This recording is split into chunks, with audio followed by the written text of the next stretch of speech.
Hasbunallah wa ni'mal wakil. Orang kalau udah ngucap hasbunallah wa ni'mal wakil, jangan mikir yang lain. Sarana apapun yang ada dan yang mungkin ada, yang dimiliki maupun yang mungkin dimiliki dan yang tidak mungkin dimiliki, jangan difikir. Pasrah total pada pertolongan Allah Subhanahu wa ta'ala. Setelah itu baru merencanakan. Nah, ini saya akan mengajari cara menggapai hajat.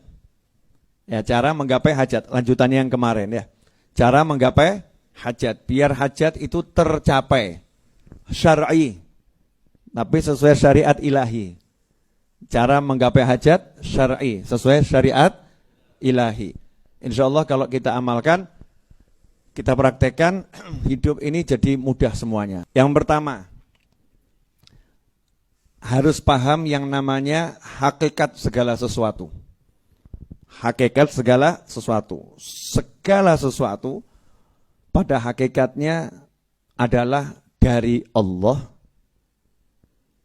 oleh Allah, untuk Allah, dengan Allah. Jadi segala sesuatu hakikatnya apa? Dari Allah, oleh Allah, untuk Allah, dengan Allah. Dari itu berarti sama dengan milik ya. Sama dengan milik. Contoh, tubuh kita. Kita urutkan saja. Dari mana? Dari orang tua. Iya. Orang tua dari mana? Dari ujungnya dari Nabi Adam dan Siti Hawa. Siti Hawa dari mana? Dari Nabi Adam. Nabi Adam dari mana? Dari Allah Subhanahu wa ta'ala. Dari tanah dari Allah. Kemudian oleh Allah. Bisa enggak ada Nabi Adam ujuk-ujuk muncul sendiri itu? Enggak mungkin bisa. Diciptakan oleh Allah. Terus kira-kira kamu muncul sendiri, bisa enggak? Enggak bisa. Iya. Orang tuamu bisa jadi kamu itu karena selnya orang tuamu dipertemukan oleh Allah, dijaga oleh Allah, ya, maka dijadikan kun fayakun oleh Allah.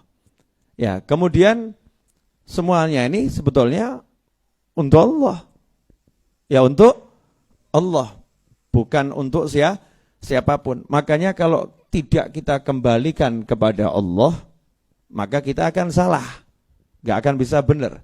Dan tidak mungkin bisa bergerak kecuali dengan Allah. Kekuatan dari mana? Dari Allah. Jadi billah, dengan kekuatan yang diberikan oleh Allah, dengan perlindungan yang diberikan oleh Allah. Itu hakikat segala sesuatu. Singkat kata, semuanya itu bismillah. Singkat kata, daripada pusing dari, oleh, dengan, ya pusing loh ya. Singkat kata semuanya bismillah. Ya, semuanya bismillah. Begitu bismillah itu lengkap. Semuanya udah masuk di situ. Bismillah. Bismillah. Tanpa bismillah enggak bisa. Ya.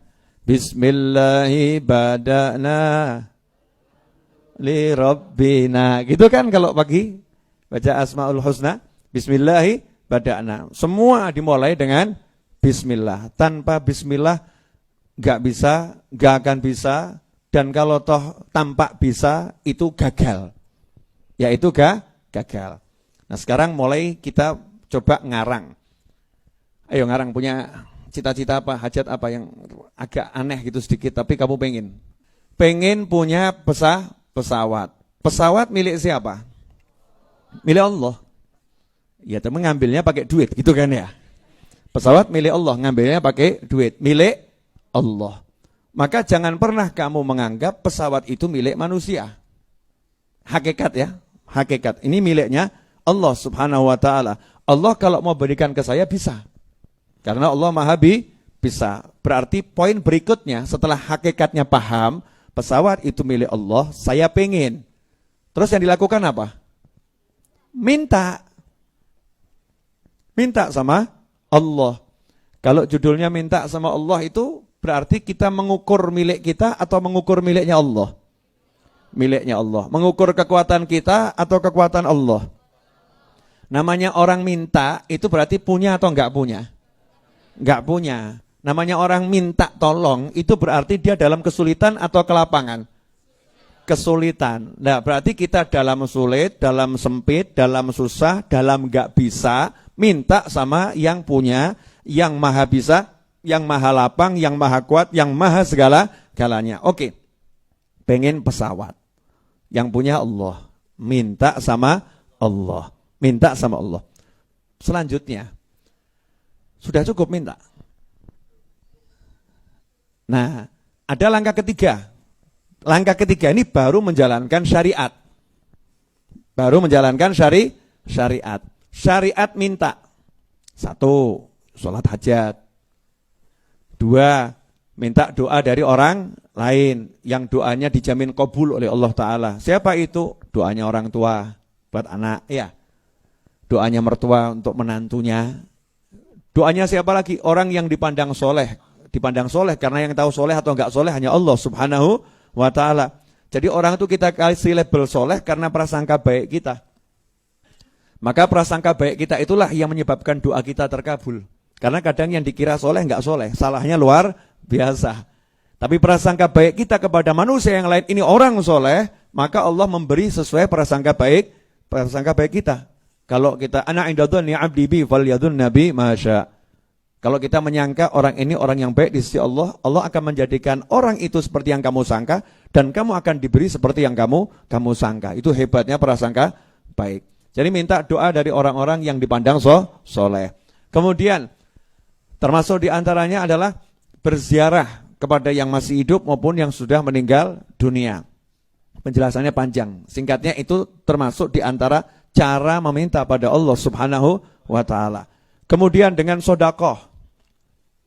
Karena sodakoh itu bisa meredam amarahnya Allah. Orang kalau sudah amarahnya diredam oleh Allah Ta'ala, maka kalau minta akan diberi oleh Allah Subhanahu wa Ta'ala. Dengan sedekahnya biar cespleng, maka wujudkan hajat orang lain. Ada orang, kamu mau beli rumah, ada orang mau beli rumah. Duitmu buat beli rumah enggak cukup, buat beli rumahnya dia cukup. Ya, kamu bantu dia beli rumah, maka nanti kamu akan dibelikan rumah oleh Allah Subhanahu wa Ta'ala. Siapa mewujudkan hajat seorang, Allah akan wujudkan hajatnya juga. Itu tercatat dalam syariat. Maka untuk melaksanakan poin nomor 2, minta sama Allah, belajar. Ya, belajar. Apa saja ya cara minta pada Allah Subhanahu wa Ta'ala. Belajar itu, dipelajari dengan bagus dan alhamdulillah kalau yang bab minta ini pelajarannya banyaknya luar biasa. Betul kan ya? Ya, banyaknya luar biasa. Kemudian setelah minta dengan syariat yang tadi, maka harus ada yang namanya aksi. Aksinya apa? Beli butuh duit. Beli butuh duit. Betul kan ya? Zahirnya. Berarti saya harus punya duit. Sementara saya enggak punya duit. Aksinya ngapain? Kerja. Enggak nanya hasil ya. Aksi. Jadi jangan bahas hasil. Karena kadang aksi yang kecil hasilnya itu unlimited. Aksinya kecil tapi hasilnya luar biasa. Nanti saya buktikan. Aksinya kecil, hasilnya luar biasa. Kamu jangan membatasi hasilmu dengan aksimu. Jangan batasi hasilmu dengan aksimu. Kalau kamu batasi hasilmu dengan aksimu, maka yang kamu dapatkan mirip yang kamu bayangkan, bahkan kurang dari yang kamu bayangkan. Tapi kalau tidak kamu batasi, unlimited. Hasilnya nggak ada limitnya, nggak ada batasnya. Jadi aksi, ya aksi. Contoh, mau beli pesawat, aksinya jual tempe. Masuk akal enggak? Masuk akal. Kenapa? Wong pesawat butuh duit, jual tempe menghasilkan duit. Paling jawabannya, lah kapan tukune? Kan begitu ya. Kapan belinya? Kalimat seperti ini mengandung kemusyrikan. Kapan kamu bisa beli dengan jual tempe? Itu mengandung kemusyrikan. Karena menganggap yang bisa membelikan pesawat adalah pekerjaan yang besar. Pekerjaan yang kecil tidak bisa. Ini musyrik. Karena pada hakikatnya yang bisa belikan hanya Allah Subhanahu wa Ta'ala. Saya jalani syariat, aksi yang saya mampu maksimal saat ini, ya ini. Kalau mampunya jual tempe, ya jual tempe, jangan duduk nganggur. Mampunya jual pisang, ya jual pisang. Mampunya itu jaga parkir, ya jaga parkir. Yang penting aksinya ada. Tujuannya jelas, bidikannya arahnya tepat, bergerak. Perkara bergeraknya itu jalannya ngesot, gak apa-apa, kan jalan. Beb, emang orang jalannya ngesot bisa sampai Jakarta, Beb? Oh bisa. Kenapa? Kebetulan ketemu saya. Saya lihat, oh santri weekend ngesot. Saya samperin, kenapa kok ngesot? Ya Beb, habis jatuh motor, hilang Beb. Bahkan saya dituduh malingnya Beb. Masya Allah. Kebuki, naudzubillah min dzalik, insyaallah enggak ada santri weekend seperti itu ya. Terus enggak tego nih. Namanya ustadznya kan enggak tego ya. Ya udah ikut sama saya. Kebetulan ikut sama saya naik mobil yang barusan mau saya jual. Padahal saya jualnya di Jakarta. Sehingga ikut ke Jakarta, numpang gratis, naiknya Alphard. Masya Allah. Diantarkan sampai itu tujuan. Bahkan setiap perhentian diajak makannya gratis. Sampai tujuan capek, udah nginep sama saya. Di mana? Hotel yang kamu suka. Masya Allah. Akhirnya dia pamer sama temennya. Ngesot sampai Jakarta. Paham maksud saya enggak? Aksinya ngesot, hasilnya sampai tujuan. Jadi kamu jangan batasi hasilmu dengan aksimu. Salah itu. Jangan batasi hasilmu dengan aksimu. Karena detik kamu membatasi hasilmu dengan aksimu, kamu melupakan Tuhanmu. Kamu melupakan Tuhanmu dan kamu mulai berjalan dengan hitung-hitunganmu sendiri. Nah itu orang yang gak beragama. Orang yang beragama, Allah ajarkan, kamu tahu hakikatnya, kamu minta sama aku, jalani syariat. Ya jalani syariat. Nah contoh, dalam Al-Quran, banyak sebetulnya. Cuman saya kalau nanti ngasih contoh banyak-banyak kan ya, kesian yang dikasih contoh, kelamaan dengarkannya, kan lebih cepat lebih bagus. Ini alasan Ustadz untuk biar ceramahnya enggak lama-lama. Ya, dari perempuan dulu. Salah satu contoh atau dua contoh wanita di dalam Al-Quran yang aksinya enggak masuk akal tapi hasilnya luar biasa. Coba sebutkan nama. Perempuan loh. Maryam, satu lagi siapa? Siti Asia, ya. Yang disebutkan namanya di Al-Quran istri Fir'aun, ya, istri Fir'aun sama Sayyidatuna Maryam. Betul kan ya? Istri Fir'aun dulu deh. Istri Fir'aun dapat bayi namanya Musa alaihi salam, Nabi Musa. Dapat bayi namanya Nabi Musa alaihi salam. Bayi laki-laki. Buronan Fir'aun. Tanya, aksinya membawa bayi laki-laki menghadap Fir'aun, itu aksi yang hasilnya harusnya mati atau hidup? Harusnya hasilnya mati atau hidup? Mati. Yang bawa bayi tujuannya agar hidup atau agar mati? Agar hidup. Tujuannya agar bayi ini hidup dan diangkat jadi anak. Pertanyaan saya, ini masuk akal atau gila? Maaf ya Mbak ya. Fir'aun misalnya nih mas-mas nih Fir'aun misalnya. Daripada saya mencontohkan orang lain kan enak murid sendiri gitu kan ya. Mas-mas nih Fir'aun, ini Fir'aun, Anda istrinya. Ya kan enak atau jadi bagian yang enak, betul kan ya? Ini kelompok Fir'aun, ini kelompok istri Fir'aun. Ini kelompok Fir'aun ini udah ngeluarkan fatwa. Bayi laki-laki ketemu, bunuh. Bayi laki-laki ketemu, bunuh. Hidup, bunuh.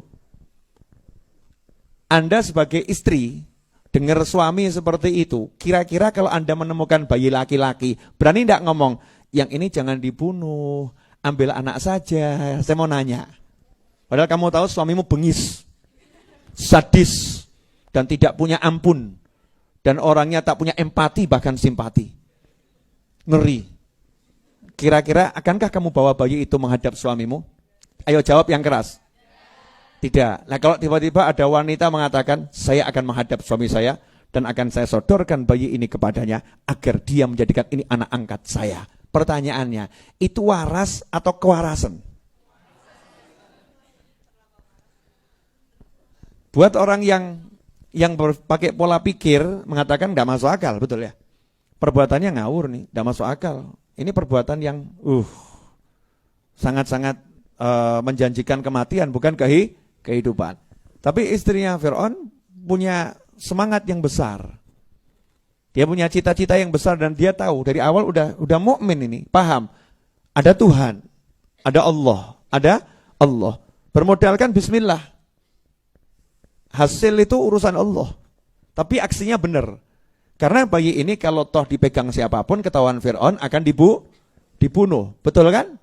Ya, ketahuan siapapun nanti akan dibunuh. Daripada dibunuh lewat ketahuan orang lain, lebih baik saya yang menghadap. Toh walaupun saya ini mustahil diterima, tapi kan saya wanita. Saya punya rayuan yang susah ditolak oleh pria. Masya Allah. Gitu Mbak. Berangkat nih menghadap Fir'aun. Jadikan ini anak angkat yang menyejukkan hatiku dan hatimu. Bukan hati kami, enggak loh. Karena istri Fir'aun paham betul. Fir'aun hatinya enggak bersama dia. Fir'aun hatinya enggak bersama dia. Paham betul kalau Fir'aun ini beda. Makanya bilang penyejuk hatiku dan hatimu. Jadi kalau hatiku udah pasti sejuk, kalau hatimu wallahu a'lam gitu kan ya. Nah, majulah. Hasilnya diiyakan sama Fir'aun. Dibiarkan hidup. Satu, itu enggak masuk akal, betul? Yang kedua, anak angkat. Lebih enggak masuk akal. Yang ketiga, dimasukkan kamarnya Fir'aun, tidurnya di kamarnya Fir'aun. Lebih enggak masuk akal. Nomor 4, ya, dicarikan ibu susu. Biar enggak mati nih bayi. Lebih enggak masuk akal. Nomor 5, disayang, dibesarkan, ditimang-timang, ya diajak main, dipanggilkan guru-guru terhebat di kerajaan. Ini bukan lagi tidak masuk akal, ini jeglek ini. Mungkin orang di sekitar Fir'aun akan ngomong, wah raja kita ini kesurupan siapa ini? Kok begitu lembek? Tadinya kasar, lantang, begitu kena istrinya langsung keok. Betul? Ya, ini karena apa? Yakinnya seorang wanita pada Allah Subhanahu wa ta'ala. Jadi aksinya seperti itu. Hasilnya lebih dari yang diharapkan dan tidak sesuai kenyataan seharusnya. Kenyataan seharusnya hitung-hitungan mati, tapi hasilnya hidup bahkan sampai dewasa. Jelas? Yang kedua. So ada 3 ya. Yang kedua, ibunya Nabi Ismail alaihissalam. Ibunya Nabi Ismail alaihissalam. Ini dulu ya, ini wanita semua nih. Dan bukan nabi semua, wali-wali semua. Ibunya Nabi Ismail alaihissalam ditinggal di Mekah. Batu, pasir, gak ada air, gak ada tumbuhan. Gunung, pasir, batu. Sama bayi. Logikanya mati atau hidup? Mati. Dan saat itu kehabisan air, kehabisan bekal, gak ada minuman, gak ada ASI, karena masa menyusu udah habis. Ya udah habis, usia 2 tahunan. Logikanya si ibu harusnya meluk anaknya, terus ngomong, nak mari kita sambut Israel berdua. Aku tidak ingin mati, ya engkau jauh dariku atau aku jauh darimu. Aku pengen engkau dan aku romantik, berpelukan, meninggalkan alam kehidupan menuju alam yang ada di sono. Berpelukan. Terus dikenal dalam sejarah nanti. Nabi Ismail dan ibunya demi melaksanakan titah ilahi meninggal husnul khotimah berpelukan. Begitu? Enggak. Yang dilakukan enggak masuk akal. Bayinya ditaruh. Si ibu lari ke gunung, sofa, kemudian di sofa ingak-inguk. Ingak-inguk itu bahasa Jawa. Bahasa Indonesianya apa? Tengok kanan, tengok kiri. Enggak enak ya. Tengok kanan, tengok kiri. Itu pun juga bukan Indonesia. Indonesia menoleh ke kanan, kemudian menoleh ke kiri. Betul kan ya? Dan melihat ke sekeliling, ke sekitar, adakah manusia di sana? Ingak-inguk. Enggak ada manusia, pindah ke Marwah. Pindah ke Marwah. Ingak-inguk, enggak ada manusia, mestinya kan kembali ke anaknya. Terus anaknya digendong. Nah, ibu udah usaha, tapi udah menurut Google Map. Dan Google Earth, ibu sudah lihat pakai satelit, ya ini ada air kedalaman sekian ratus meter. Ada manusia jauhnya adalah puluhan atau ratusan kilo. Jadi nggak mungkin ada air muncul dari bumi dan hujan, ini jelas nggak ada awan, panasnya luar biasa. Jadi nggak mungkin ada air netes dari langit dan tidak mungkin ada musafir lewat, nggak mungkin. Jadi daripada nanti ibu mati ketika lari Safa Marwah, lebih baik kita berpelukan menunggu ajal tiba. Ini fakta ya. Tapi apakah begitu yang dilakukan ibunya Nabi Ismail alaihissalam? Tidak. Syariatnya apa? Yang ngasih air bukan kita ngebor sumur. Yang ngasih air bukan musafir lewat. Yang ngasih air bukan hujan turun dari langit mesti ada mendung. Ya. Yang ngasih air Allah Subhanahu wa ta'ala. Jangan batasi kekuasaan ilahi dengan pola pikir yang kamu ngerti. Jangan batasi kekuasaan ilahi dengan pola pikir yang kamu ngerti. Yang diketahui oleh ibunya Nabi Ismail alaihissalam adalah hakikatnya semua dari Allah, oleh Allah, untuk Allah, dengan Allah. Bismillah, Allah yang bisa, aku tidak bisa. Tugasku minta sama Allah. Ikhtiarnya bisanya apa? Ikhtiar yang masuk akal bukan menggali karena nggak punya alat gali, betul. Ikhtiar yang paling masuk akal cari musafir lewat. Kalau ada 40 kilo kelihatan mata dikejar itu. Itu dikejar. Ternyata nggak kelihatan apa-apa. Maka nggak putus asa. Siapa tahu kok tadi saya salah lihat. Lari lagi ke Marwah, Safa. Oh mungkin saya salah lihat yang di sana. Siapa tahu sudah ada sekarang. Selalu berharap melihat manusia. Tapi harapannya hatinya ke Maha Kuasa. Sehingga ketika mata melihat hampa, hatinya tak pernah terasa hampa. Beda dengan kita. Menggantungkan harapan pada yang dilihat, yang didengar, hati maupun mata. Maka ketika mata melihat tidak sesuai kenyataan, hatinya hancur, saudara-saudara. Betul?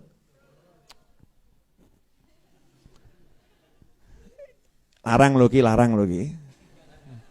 Ini mahal ini. Boleh dilanjut? Lari Safa Marwah, Safa Marwah, Safa Marwah. Hitungan ke-7. Jadi Allah tuh maha menyenangkan. Ya maha menyenangkan. Makanya Allah semua itu hampir ya, karunia ilahi itu pakai hitungan langit. 7 lapis langit, 7 lapis bumi. Ya kan ya? Pakai hitungan, ada angkanya. Dan angkanya cantik. Ya, angkanya cantik. 7 lapis langit, 7 lapis bumi. Safa Marwah 7 kali, tawaf 7 putaran, maka air pun muncul dari 7 lapis bumi. Cus. Di mana? Di Safa? Enggak. Di Marwah? Enggak. Ternyata di kaki anaknya. Jejak, bukan ngebur, jejak. Kaki, tup. Air muncul. Saya mau nanya, usahanya mungkin enggak munculkan air? Enggak. Aksinya itu enggak bisa munculkan air, enggak bisa datangkan air. Bahkan aksinya seakan-akan hampa dan sia-sia, zero, nol. Enggak ketemu manusia, enggak ketemu alat gali. Yang tidak beraksi siapa? Bayi. Justru Allah munculkan air di tempat yang enggak ada aksi. Betul? Tapi yang paling butuh siapa? Bayi. Bayinya enggak beraksi tapi paling butuh. Allah munculkan di dekat situ. Sehingga si bayi enggak repot, si ibu tidak repot. Itu hasil awal. Hasil berikutnya, burung datang. Karena ada air. Hasil berikutnya, musafir yang puluhan kilo, lihat kok di sono tuh ada daerah kok banyak burung di atasnya. Berarti ada air. Para musafir paham, kalau lewat situ lebih dekat. Kalau ada air ya udah lewat situ saja. Musafirnya lewat situ. Di situ parkir seneng, ya, bangun perumahan, mau ambil air, bayar pada ibunya Nabi Ismail alaihissalam. Kemudian ibunya Nabi Ismail dan anaknya ini Ismail alaihissalam duduk manis dapat duit. Asik ya. Butuh apel, kamu punya apel, Pak, sini saya kasih air. Ya, butuh kelapa, kamu punya kelapa, Pak, sini saya kasih air. Sehingga duduk manis, rezekinya datang. Itu baru hasil saat itu. Hasil berikutnya, sampai hari ini orang mau ke Mekah itu ya, mau ke Mekah, di antaranya berkat Nabi Ismail dan ibunya dan Nabi Ibrahim alaihimussalatu wassalam. Perempuan lagi. Jadi perempuan mulai manduk-manduk. Tonton. Lanjut.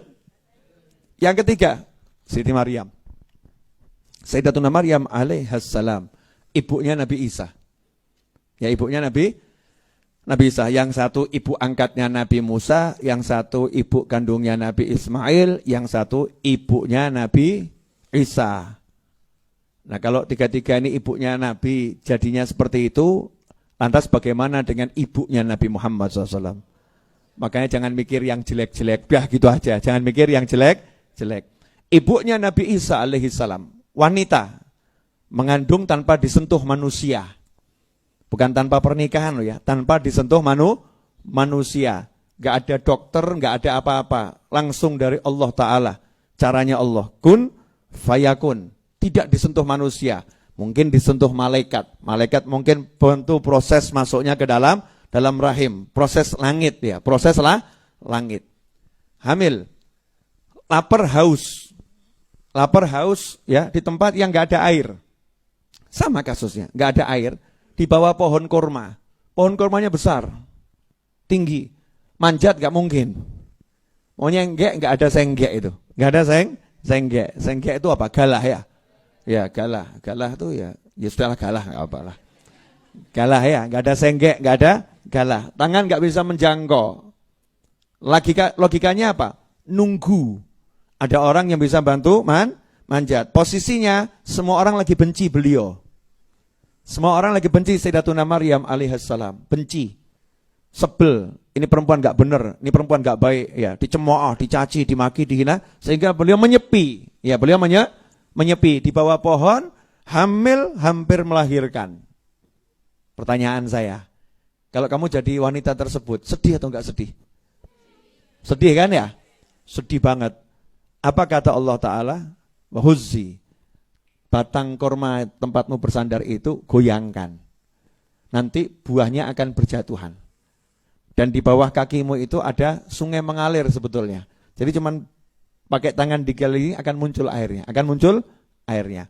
Pertanyaan saya, kalau misalnya yang ngasih petunjuk itu bukan Allah Ta'ala, kamu dikasih petunjuk sama Mas Edwin. Mbak, obahno mbak, gogrok. Kira-kira gimana? Percaya enggak? Enggak kan? Nah, sama sekarang ini banyak orang dikasih petunjuk sama kiai, sama habib ya, menganggap enggak masuk akal. Enggak masuk akal. Padahal yang digunakan kiai sama habib petunjuk langit. Langit. Amalan-amalan dari Nabi Muhammad SAW maupun para anbiya sebelum beliau maupun amalan para wali. Sayyidatuna Maryam alaihissalam paham, masih kecil udah dilatih sama Allah. Dilatih. Latihannya apa? Modalnya zikir sama wirid di kamar dapat makanan. Tapi kenapa setelah besar zikir wirid jalan tidak dapat makanan? Kenapa? Karena dulu nggak punya tanggung jawab sama orang. Dulu nggak punya tanggung jawab sama orang. Sama orang tuanya nggak punya tanggung jawab. Tanggung jawabnya udah dilepas sama orang tuanya. Ya, kemudian diambil anak angkat oleh saudara iparnya. Nggak punya tanggung jawab. Setelah hamil punya tanggung jawab. Tanggung jawab pada bayinya. Jadi harus ngasih nafkah bayinya. Kalau nggak punya tanggung jawab, zikir wirid nggak jadi masalah. Di rumah, di kamar kunci, nggak punya tanggung jawab. Ya, itu nggak jadi masalah mati odewe, kan begitu ya. Tapi kalau kamu punya tanggung jawab, nggak boleh begitu. Syariatnya berbeda. Syariatnya kamu harus berikhtiar yang secara zahir ada hitungan benernya. Maka ikhtiar yang dilakukan adalah Allah perintahkan, goyangkan batang korma. Digoyangkan. Jadi bukan disuruh doa tok, tapi disuruh goyangkan. Walaupun menggoyangkan ini tidak masuk akal gitu. Tidak masuk akal. Yang penting aksi. Karena yang memberi Allah. Aksinya ada. Ya enggak goyang. Batang korma kok. Ya enggak goyang. Tapi hasilnya sesuai janji ilahi. Berjatuhan. Dan yang jatuh itu dipilihkan sama Allah. Yang dimakan enak. Kalau mungkin kita metik sendiri ya, pelem tuh ya, ketoknya apik, dipangan kecut gitu kan ya. Ini Allah pilihkan yang dimakan makan enak. Ini 3 contoh nyata di dalam Al-Qur'an bahwasanya aksimu tidak menentukan hasilmu. Hasil itu murni kekuasaan Allahu Rabbi. Makanya jangan batasi kuasa Tuhanmu dengan pola pikirmu. Lepaskan saja, yang penting saya ikhtiar. Aksi. Makanya setelah minta tadi pesawat, mulai tulis aksinya. Yang bisa jual tempe, misal ya. jaga parkir. Betul kan ya? Jaga parkir. Mulai browsing toh ya, harga pesawat. Ya, berapa ya? Mulai yang jet sekian harganya sekian. Jet sekian harganya sekian. Mulai browsing. Iya. Syarat-syarat untuk punya pesawat. Sewa lapangan terbang itu buat parkir harganya berapa? Pilot itu berapa? Kemudian mulai dipilih. Saya pengen beli pesawatnya ini. Harganya sekian, ongkos parkirnya sekian, detil semua. Jadi saya butuh uang sekian puluh atau mungkin ratus miliar. Mulai ngomong, kawan-kawan, ini mimpiku, sholawatin ya. Baru ngomong gitu. Jangan nggak jelas. Saya mau beli sholawat, tolong mau beli pesawat, tolong sholawatin ya. Pesawat mana? Itu mainan tuh ya. Pesawat yang mana? Garuda. Iya, pesawat yang mana? Kamu beli pesawat yang mana yang jelas, detil. Minta sama Allah Subhanahu wa ta'ala. Itu bagian aksi. Ini kan contoh yang gak masuk akal. Tapi semua bisa masuk akal.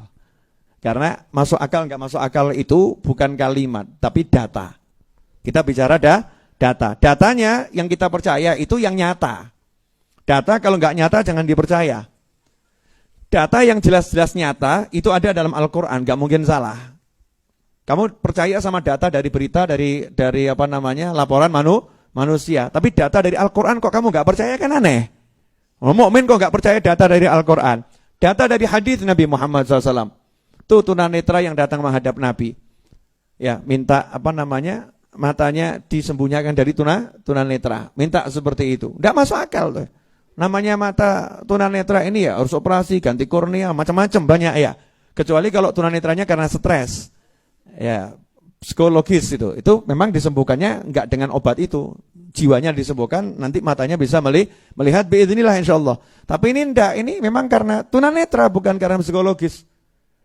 Sembuhnya dengan apa? Disuruh ikhtiarnya sholat hajat, kemudian angkat tangan berdoa. Hasilnya apa? Sembuh biidznillah, bisa melihat lagi. Itu data dalam hadis, data dalam kehidupan para ulama, orang-orang yang soleh. Ya, atau data dalam kehidupan para pecinta ulama. Saya ini ulama belum, tapi kalau nyintai ulama iya. Insya Allah masuk daftar itu, amin. Ya, mencintai ulama iya. Baru saya ini mencintai ulama, hal-hal yang nggak masuk akal, ya, nggak masuk akal, tapi Allah kasih. Tapi dengan syarat saya mau beraksi. Makanya setiap kali saya pengen sesuatu, saya mulai dengan apa? Minta sama Allah, dan mintanya nggak pernah berhenti. Setelah itu saya beraksi. Aksinya contoh, misal waktu mau beli ini ya, aksinya temboknya saya tulisi dulu. Tanah di balik tembok ini insya Allah akan kami beli. Doakan, cek itu. Jelas semuanya? Jadi dimulai dengan aksi. Tahap yang keempat, ini paling penting. Jangan nunggu hasil. Jangan nunggu hasil. Ini paling berat. Banyak orang sampai 1, 2, 3 berhasil. Tahap 4 ini gagal. Kenapa? Nunggu hasil. Nunggu hasil itu orang yang sudah gagal sejak awal sebetulnya. Karena kalau orang nunggu hasil berarti yang pertama tadi bismillahnya salah. Kalau udah bismillah itu kamu harus yakin 100% pasti berhasil. Kalau udah bismillah. Jadi kalau kamu masih ngomong begini, kok belum kabul ya? Kapan ya? Tanda-tandanya kok belum ada ya? Padahal tadi malam sholat hajat saya udah kenceng loh zikirnya.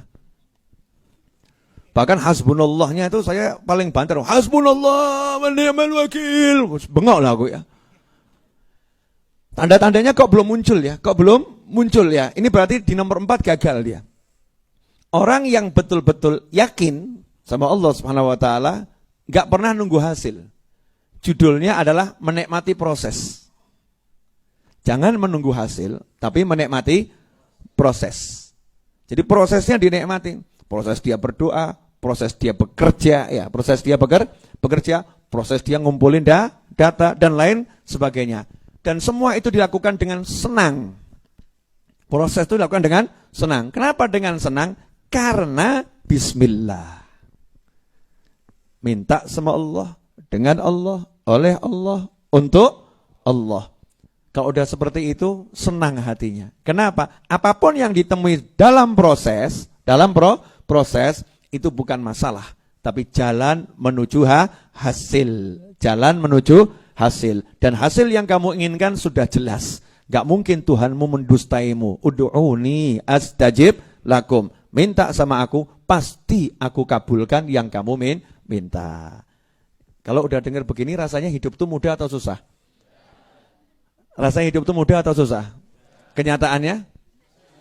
Mudah. Bahkan jauh lebih mudah. Lah yang membuat hidup itu jadi susah, karena kita nggak praktekin yang ini. Betul enggak? Kita praktekin ilmu yang lain. Dengan segala hormat, yang kita praktekkan ilmu yang lain, bukan ilmunya Allah, bukan ilmunya Nabi Muhammad SAW, bukan ilmunya para wali. Saya nggak paham, sudah berapa puluh tahun, belas tahun kita ini diracuni ilmu yang nggak benar. Kamu mau ini harus begini, mau ini harus begini, kalau nggak begini nggak bisa kamu. Nggak begini nggak bisa kamu. Kamu begini salah kamu. Ini. Pemahaman yang nggak benar. Ilmu itu kalau nggak sesuai syariat Allah Taala salah. Makanya pertama kali kita harus belajar benar apa syariatnya Allah Ta'ala. Sehingga ilmu yang lain itu nanti kalau masuk jadi pelengkap untuk menjelaskan syariat Allah yang kita pahami. Agar pemahaman kita lebih luas. Contoh. Kita kalau bicara sahabat ya satu. Sayyidina Abdurrahman bin Auf radhiyallahu anhu. Ini contoh orang yang praktek gak masuk akal. Sayyidina Abdurrahman bin Auf radhiyallahu anhu ini dipersahabatkan dengan sahabat Nabi di Madinah yang punya kebun kurma terbaik dan istri 4. Dan istrinya cantik-cantik. Sugih kok soalnya. Milih. Bojone ayu. Terus Nabi SAW mempersaudarakan Abdurrahman bin Auf dengan beliau. Maka Abdurrahman bin Auf disamperin saudaranya tadi dan berkata, saudaraku, karena kita udah dijadikan saudara oleh Nabi Muhammad SAW, ulama mengatakan ikatan persaudaraan yang diikat oleh Nabi itu lebih kuat daripada ikatan nasab. Karena Nabi di atas segalanya. Ya, Nabi di atas segalanya. Kita udah jadi saudara. Maka saya pengen bagi harta saya sama kamu jadi 2. Saya punya kebun kurma ini. Bagi 2, kamu pilih dulu yang kamu suka, sisanya buat saya. Pilih yang kamu suka, sisanya buat saya. Saya punya istri 4. Pilih yang kamu suka, 2, sisanya buat saya.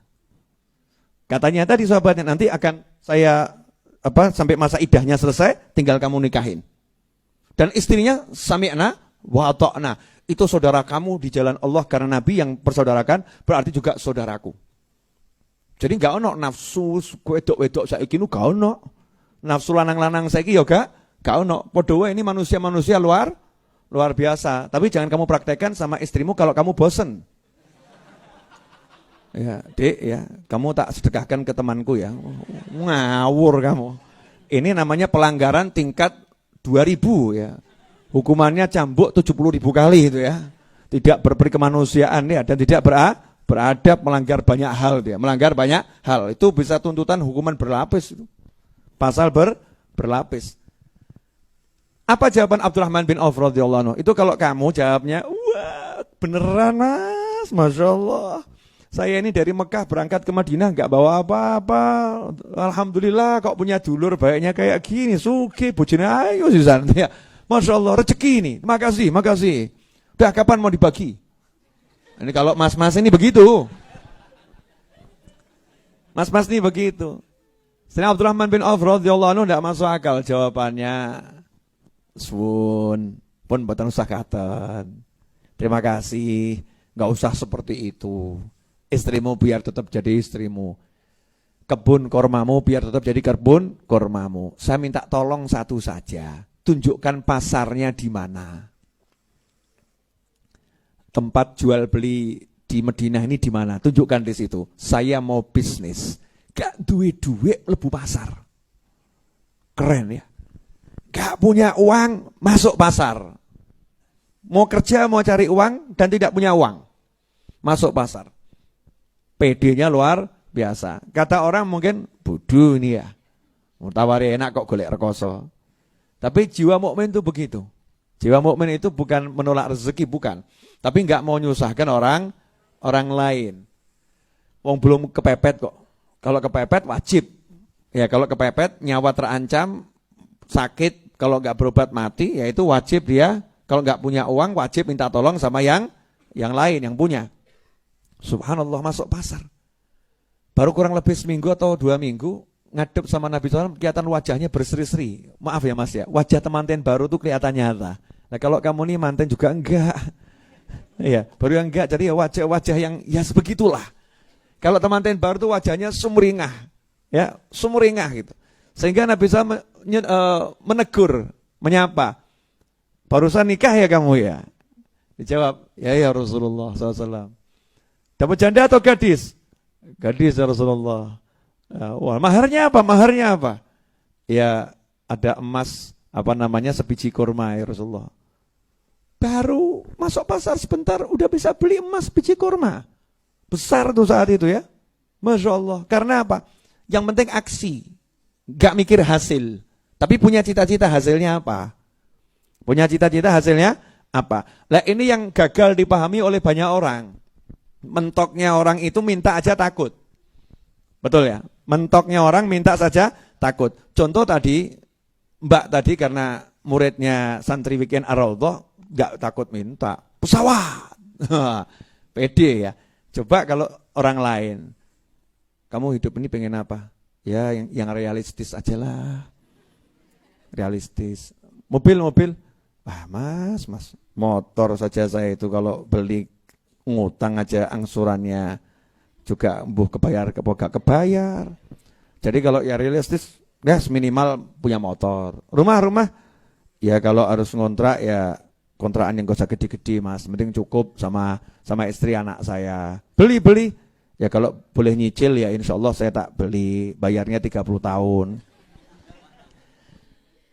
Takut, semua dihitung ya, dihitung. Ditanya, kamu mau nikah? Insya Allah, kapan? Ya kalau ada jodohnya Bib. Loh, jodoh kan banyak perempuan di sana. Lah yang mau sama saya siapa Bib? Loh kok ngomong seperti itu? Kamu laki atau perempuan? Laki Bib. Berarti perempuan banyak yang mau sama kamu. Enggak begitu Bib. Saya ini juga Habib lihat saja tampang saya ini. Mana ada laki-laki yang mau sama saya? Loh ya jelas kalau laki-laki enggak mau sama kamu gitu kan ya. Kalau perempuan kan banyak di sana. Tapi saya kan jelek Bib. Kata wanita itu wajah enggak penting tapi pokok saudara-saudara. Enggak penting tapi pokok gitu ya. Noleh nengentangi turu sing disawang kudu enak gitu ya. Yang disawang kudu enak. Tapi jangan putus asa, wajah saya jelek Habib. Wah, wajah jelek gak jadi masalah. Kenapa? Yang menggenggam jiwa manusia Allah Ta'ala. Banyak perempuan cantik itu, ya karena nginjak kodok, akhirnya ketemu pria-pria jelek dan mau dinikah. Itu guyonnya remaja-remaja itu ya. Kalau ketemu sama perempuan kok suaminya jelek, dia cantik, dik, nginjak kodok gitu ya. Kamu habis ngijak kata apa kok? Kamu cantik dapat suami jelek gitu. Itu humornya anak muda. Saya kan sudah enggak muda. Boleh dilanjut? Yang penting kamu pede, minta sama Allah Ta'ala, mulai kamu melamar anaknya orang. Ditolak enggak apa-apa, enggak ada ruginya kok ditolak. Betul kan? Enggak ada ruginya, tapi enggak berani. Minta itu enggak berani. Cita-cita enggak punya. Wedi punya cita kan ngerinya luar biasa. PD. Kan banyak itu kita lihat dalam kehidupan. Ya nanti enggak enak saya nyebut nama orang, enggak boleh ya. Ngasih contoh nanti orang juga paham. Ada orang-orang itu yang wajahnya biasa-biasa, istrinya luar biasa. Ada juga wanita-wanita yang wajahnya biasa-biasa, suaminya gantengnya luar biasa. Kalau urusan tampan-tampan dan cantik-cantik tuh enggak usah kamu pikir. Yang penting mau enggak nikah. Mau nikah, ya cari perempuan kalau laki-laki. Kalau perempuan cari laki-laki. Nyarinya yang benar. Langsung aja datengin orang tuanya, Bu, Pak, ya wajah saya emang kurang beruntung. Jujur ya, wajah saya kan memang kurang beruntung. Tapi kalau saya menikah dengan putri Bapak, berarti saya orang yang beruntung. Masya Allah, mertuanya langsung, iki kok modelnya ustad iki ya. Pinter ngomong ini ya, pinter ngomong. Tertarik orang tuanya. Tidak ada yang apa namanya mustahil. Kalau udah bismillah nggak ada yang mustahil. Nah ini enggak, mentoknya itu minta aja takut, nggak berani punya keinginan. Tidak berani. Motor elek suruh beli aja ya. Dol tuku. Wah sudah cukup ini aja. Ini bukan qanaah itu. Ya. Karena qanaah itu nggak ada keluh kesah. Ini bolak-balik ngeluh kok. Ini motor mogok apa tendang ya. Motor kok seperti ini. Itu bukan qanaah. Itu namanya kepepet, jepit, wedi. Orang qanaah itu yang nggak ada keluh kesah. Dikasih apapun diterima. Nggak ada keluh kesah. Itu namanya qanaah. Makanya wanita kalau nggak qanaah kan banyak masuk neraka. Kok tahu is? Wanita kalau nggak qanaah banyak masuk neraka. Cek istrinya yang pernah ya, mantan istri Nabi Ismail.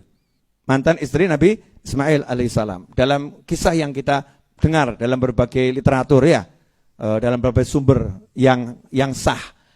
Itu Nabi Ibrahim pernah nyamperin menantunya, ditanya bagaimana keadaan rumah tanggamu. Jawabannya itu keluh kesah semua. Makan ndak enak, rumah begini, bla bla bla bla. Apa perintah Nabi Ibrahim kepada anaknya Ismail? Ceraikan istrimu. Suruh bongkar tangganya, suruh menceraikan istrinya. Karena komplain semua urusan dunia. Cek Nabi Muhammad SAW. Habis sholat id, sholat gerhana ya, saya lupa yang mana. Habis sholat sunnah gitu. Sholat id kalau nggak salah. Perempuan-perempuan tuh minta pengen jam khusus ceramah. Jadi minta ceramah khusus perempuan. Jadi biasanya kan campur laki perempuan ya. Perempuan di belakang, laki depan gitu. Perempuan nggak punya waktu khusus. Sehingga Nabi SAW perempuan pengen bisa langsung diceramahin Nabi Muhammad Sallallahu Alaihi Wasallam. Maka Rasul ceramah ke perempuan. Apa ceramahnya Rasul? Dua hal. Yang pertama itu muji perempuan dulu. Saya itu belum pernah ketemu sekelompok manusia seperti kalian. Bil makna ya, seperti kalian. Berapa banyak itu orang-orang yang luar biasa, yang cerdasnya luar biasa. Tapi kalau berhadapan dengan kalian, keok. Ya, kalah sama perempuan. Itu hebat tuh perempuan. Walaupun biasa-biasa bisa mengalahkan orang-orang yang luar biasa. Bil makna ya, ini terjemahan super bebas. Nanti teks hadisnya dibaca, dipelajari lebih menyenangkan kalimat Nabi Muhammad SAW. Nah, yang kedua, Rasul ngasih peringatan keras. Ya, tapi juga saya melihat penghuni neraka terbanyak adalah perempuan. Ada madu, ada pahit, gitu kan gitu kan ya. Ada manis, pahit gitu. Penghuni neraka terbanyak perempuan. Karena perempuan ini paling suka mengkufuri nikmat yang diberikan suaminya. Tidak mensyukuri nikmat yang diberikan oleh suaminya. Suaminya ngasih apapun dibilang kurang pas. Jadi enggak dihargai sama sekali. Kata Rasul, ini wanita yang banyak di neraka. Wah, perempuan waktu heboh semua. Khawatir, takut. Ya, takut. Akhirnya Rasul ngasih amalan buat perempuan, khusus perempuan nih. Maka perempuan tuh biar menghapuskan dosa-dosanya yang banyak sodakoh. Nah, selesai ngomong begitu, sorban Nabi itu digelar, kemudian perempuan-perempuan itu mensedekahkan gelangnya, perhiasannya dia sedekahkan untuk fisabilillah, untuk jalan Allah Subhanahu wa taala. Kamu jangan praktek terus kamu sedekah di sini, jangan. Kamu kan belum nikah tuh ya. Belum, jadi enggak punya cincin, gelang, kalung juga enggak punya. Ini ceramahnya buat orang-orang yang sudah nikah yang punya banyak perhiasan itu. Nah, jadi bil makna, ya singkat cerita ini kok sampai ke sana apa tadi nih? Qanaah ya, qanaah. Qanaah itu kan motor bobrok kok tekan ini. Jadi qanaah itu kalau mensyukuri apa yang dimiliki, seneng, ya itu namanya qanaah. Pengen punya tapi hatinya enggak berharap. Itu qanaah, wangel ini. Susah. Nah, biasanya orang yang qanaah itu dapat semua yang diinginkan. Aneh itu. Orang kalau qanaah yang baru dipinginkan itu dapat. Karena Allah paham betul, maha mengetahui. Hambaku ini tidak pernah rakus. Hambaku nggak pernah rakus. Dikasih ya seneng, nggak dikasih ya tetap seneng. Jadi Allahnya seneng ngasih. Nyoh. Dia tidak boleh mikir pengen tuh nggak boleh. Baru pengen langsung nyoh. Yang itu dikasihkan orang nyoh. Kemarin saya ngasih 5 juta ya. Nyoh 5 juta. Baru turun dapat 10 juta. Kok dia saya nggak enak kenapa nih? Yaitu ilmu praktek nyata ya, praktek nyata. Saya ngomong begini bukan untuk sombong ya, walaupun diri saya masih banyak kesombongan, tapi ini bukan untuk sombong. Saya bukan manusia yang mensucikan diri, tapi ini untuk ngasih tahu tuh ya, pelajaran kehidupan. Kamu jangan pernah takut. Kalau udah tahu bismillah, jangan pernah takut. Ini namanya tadi sudah pengen ya, terus minta Allahumma qabul insyaallah. Enggak pakai susah payah. Ternyata baru pengen itu sudah senengnya luar biasa. Itu loh hebatnya orang kalau udah kenal Allah. Karena apa? Begitu pengen langsung yakin qabul. Betul kan ya? Begitu pengen enggak ada apa angan-angan kapan yo, mosok sih apa iso? Enggak ada. Karena langsung yakin qabul. Sehingga walaupun dapat enggak dapat, sudah dapat. Senang terus. Dapat enggak dapat sudah dapat. Makanya orang-orang seperti Anda enggak usah punya cita-cita nikah 4. Nikah 1, yang 3 bayangkan saja. Bagian yang 1 ini mbak-mbak seneng. Ya, tumben Habib Novel ngomong seperti ini ya. Buat saya ya, kalau saya jadi seperti Anda ini, yang paling mahal, kalian kan punya teman baru loh. Ada enggak teman barunya? Banyak atau? Nah, padahal bisnis itu dibangun dari mana? Relasi. Lah jadikan tuh kelompok kecil itu relasi. Kan ini kan tambah umur ya. Nanti kalau relasinya semakin banyak, maka nanti peluang bisnisnya semakin besar. Itulah yang disabdakan oleh Nabi Muhammad SAW. Orang yang nyambung silaturahim, rezekinya akan luas. Makanya orang yang gak mau silaturahim, rezekinya akan sempit. Buka peluang untuk bekerja sama dengan siapapun. Nabi Muhammad SAW tidak pernah membatasi kerjasama dalam bisnisnya. Rasul bisnis kerjasama sama non-muslim. Ya kerjasama sama non-muslim berdasarkan ya etika bisnis, peraturan bisnis yang berlaku yang islami. Ya hasilnya ya Masya Allah indah-indah saja. Nah hidupmu jangan kamu batasi dengan apapun selain yang dibatasi oleh Allah Subhanahu wa ta'ala. Pakai batasan itu hanya batasan Allah dan Nabi Muhammad sallallahu alaihi wasallam. Nah insyaallah ini berkah manfaat kepada yang sudah andil dalam bentuk apapun, baik itu doa, bantu share, bantu informasikan, kiriman dana, kiriman tenaga. Saya ucapkan jazakumullah khairan katsiran fid dunya wal ukhra. Kata orang Jawa, lemah terus Gusti Allah engkang balas.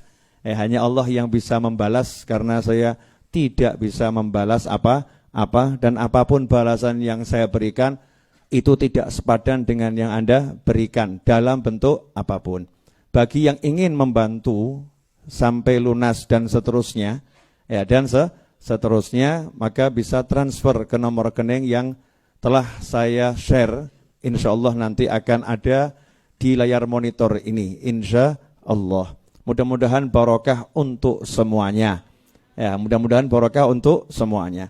Banyak yang nanya sama saya, Habib, saya itu mau ikut andil, tapi cuman 10.000, boleh tidak? Jawaban saya, 1 rupiahmu sama dengan yang nyumbang 200 triliun. Innamal a'malu bin niat. Ya, amal tergantung dari kekuatan niatnya. Berapapun insyaallah barokah untuk yang menyumbang maupun untuk yang disumbang maupun untuk yang menikmati hasil dari sumbangan tersebut. Kemudian untuk pembangunan asramanya alhamdulillah sudah selesai, tinggal di finishing dan dikasih isi. Ya, isinya untuk tempat tidur santrinya sudah ada di kepala saya. Ya sudah ada di kepala saya, barangnya sudah ada di toko, belinya tinggal nunggu waktu, duitnya sudah ada di langit. Ya, duitnya sudah ada di langit, tinggal eksekusi, dan sudah saya beli 1, sisanya masih kurang 199 menyusul. Ya, 199 menyusul. Itulah namanya niat, harus dimulai dengan perbuatan. Jazakumullah khairan katsira. Assalamualaikum warahmatullahi wabarakatuh. Pelunasan tanah Masjid Ar-Raudhah masih tersisa dana yang kurang yang belum dibayar 2,6 miliar rupiah. Siapa ingin ikut andil dalam bentuk apapun, maka hasilnya insya Allah akan kembali kepada yang membantu dalam bentuk apapun tadi. Siapa yang memberikan balasan, bukan saya, bukan siapapun, tapi langsung Allah Subhanahu wa ta'ala. Maka insya Allah berapapun yang Anda sumbangkan dan apapun yang Anda berikan untuk pelunasan tanah majelis, baik bantu doa, share, donasi dalam bentuk apapun, Allah Ta'ala akan membalasnya dengan balasan yang berlipat ganda. dunia dan akhirah.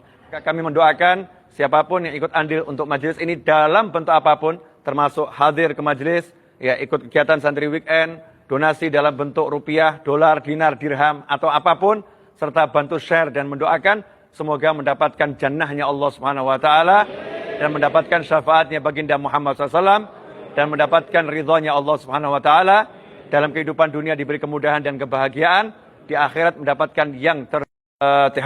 A'udzubillahi minasyaitonir rajim. Bismillah.